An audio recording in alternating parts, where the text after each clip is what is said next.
Welcome to another quick episode of Great War Story. Now, I realized when I finished doing my last episode called When the War is Over, What Then, that I'd left a small detail out. Call it a prequel to the story. And, well, this has got a rather long title, but I couldn't think of a decent way to shorten it. When Marconi offered my granddad an apprenticeship, but his father refused because there's no future in wireless. And this is not a post-Great War episode, this is a pre-Great War episode. And the photo in the background is actually my Uncle Duncan, who wrote the family history when he was serving in the RAF as ground crew.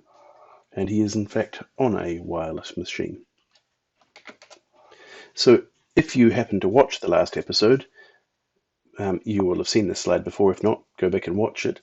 It was the part where Uncle Duncan was describing how Grandad was very much ahead of his time in New Zealand in terms of experimenting with radio, using radio, and how when he was a grocer in the 1920s in Christchurch, he amazed people by having a radio behind the counter. And again, it seems hard to believe now, but people were amazed that the sound seemed to be coming from nowhere. Like they knew about gramophones where you played a record, but there was no record, and yet you could hear music, you could hear somebody talking. Um, Radio seemed somehow magic. And, well, Uncle Duncan described how he was experimenting with it and using it and learning how to work with radio.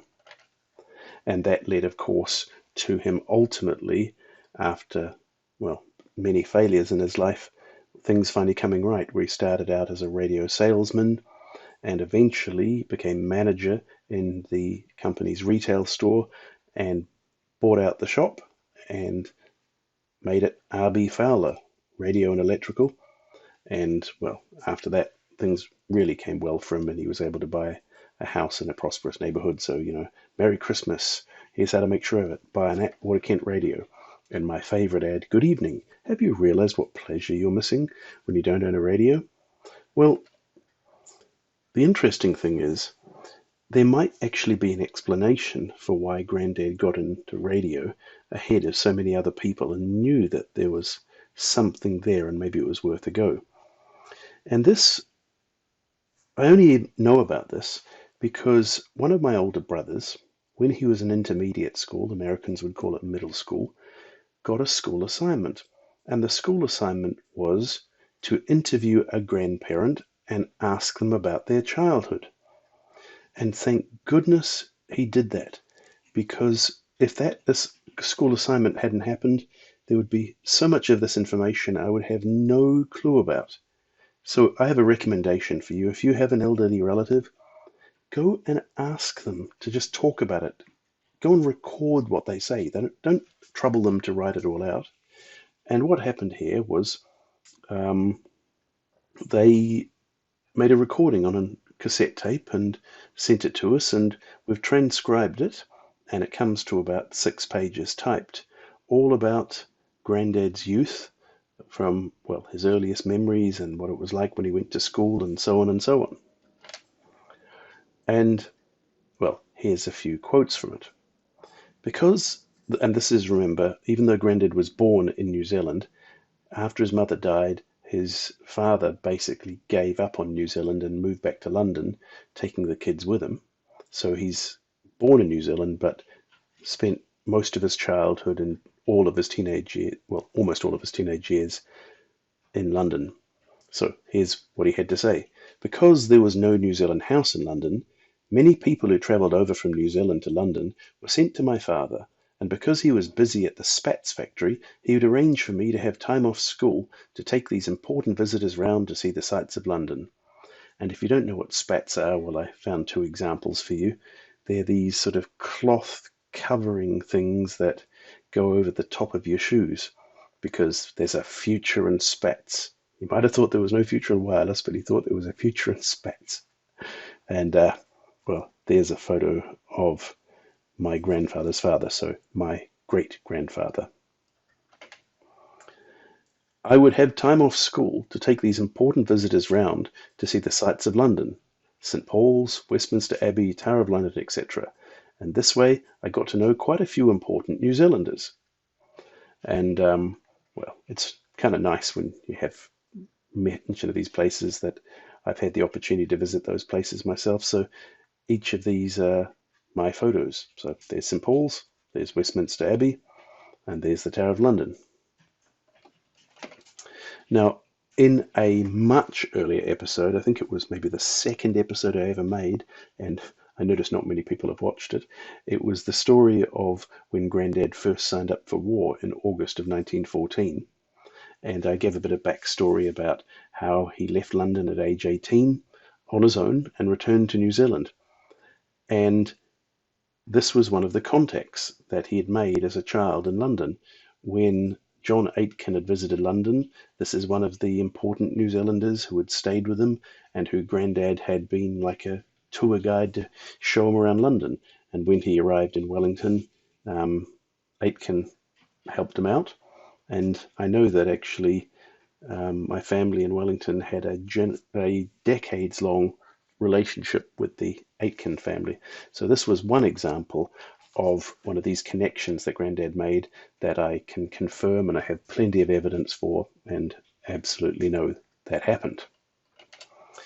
Then there's this one. One interesting contact my father made was with Marconi. Well, whoever transcribed it wasn't me, misspelled Marconi with a K, but it was Marconi with a C. One interesting contact my father made was with Marconi, the man who started work on the wireless. I don't know why he was sent to meet my father, because Marconi was Italian. As a result of meeting my father, he offered to take me on as an apprentice in wireless, but my father didn't think there was any future in wireless, so he turned the offer down. What might have developed if he had taken that one up.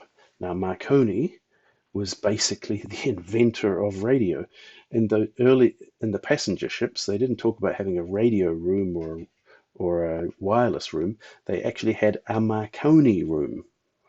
I mean, this was the future. He could have been on the ground floor. It would have been like, having Steve Jobs offer you an apprenticeship when he was just getting started and wasn't famous or rich yet. Now, well, it may have therefore triggered him into being interested in radio, and ultimately came full circle and made a decent career out of working with radio much later in his life. Now, I've tried to confirm if this story is true or not because, I've said before, I'm always skeptical of family stories, and what exactly did Grandad remember? Well, I was looking up details of Giulio Marconi's life, and it doesn't 100% align. So even though he was Italian, he had an Irish mother, and because Ireland was part of the British Empire at the time, that made him also a British citizen. So he wasn't getting very far with the radio in Italy, so he thought there were more prospects if he went to England with it. But it was 1896 that he moved to England from Italy. Now, my grandfather was born in 1893. I think it was probably about 1896, in fact, that his father took him back to London, but 3 years old is much too early for this to match up. Now, it doesn't necessarily mean that Marconi was a new visitor. There could have been some other connection or some other reason for Grandad to have had some contact, or for Marconi to have had contact with my great-grandfather. But at least the way I always imagined it, that Marconi was a new guy in town and was being shown around, that does not match up. Now, on the other hand, was my great-grandfather wrong to dismiss wireless? Well, at first sight, you think, well, of course he was wrong. That was the wave of the future. But I was looking at exactly what was going on in Marconi's career. So in 1902, he at least managed to demonstrate that you could do some quite long-range transmissions. So he transmitted from Cornwall, which, if you don't know your English geography, Cornwall is in the bottom left corner, the most southwest corner of England, so the closest you could get to America, to Massachusetts and Nova Scotia. So the east of England, the west of England to the east of the United States. So at least he shown it was possible. 1904, he was finally getting some commercial operations going. He managed to make a bit of money from the British Post Office. 1907, there was finally, for the first time, a regular transatlantic service between Ireland and Nova Scotia. So Ireland could push the transmission station a little bit further west and reduce the range you had to get the signal through. And in 1909, he actually won the Nobel Prize. So for this story to match up, if it is true, it would have to be before he won the Nobel Prize, I would say, because if a Nobel Prize winner offered your son an apprenticeship, you go, oh yes, take it at once. So I don't think it could have been after that. Now, in those days, what age would somebody have been talking about taking on a boy as an apprentice? Well, I'm guessing about 12 or 13 years old, which would make it about 1906 or 1907, in which case they were really only just getting started. It was a newfangled technology with unproven economic prospects. So, as a cautious man, somewhat financially conservative, he may have seen, from his point of view and the knowledge that was available to him, he may have been right to be cautious. Now, is this story true? I don't know. I've tried to find details to verify it, but I just don't have enough information. There's just not enough out there to prove it's true or not. But on the other hand, we shouldn't dismiss it entirely because this did come from Grandad. Could Grandad have somewhat have exaggerated, or could Grandad have somewhat, had a hazy memory from his childhood about what happened? Yes. But the detail that he had had some connection with Marconi and possibly could have worked for Marconi, well, that does come directly from Grandad, so I don't think we could dismiss it entirely. And, well, that's all I've got for you today, so I'm going to borrow from Grandad's newspaper ad and say good evening to you.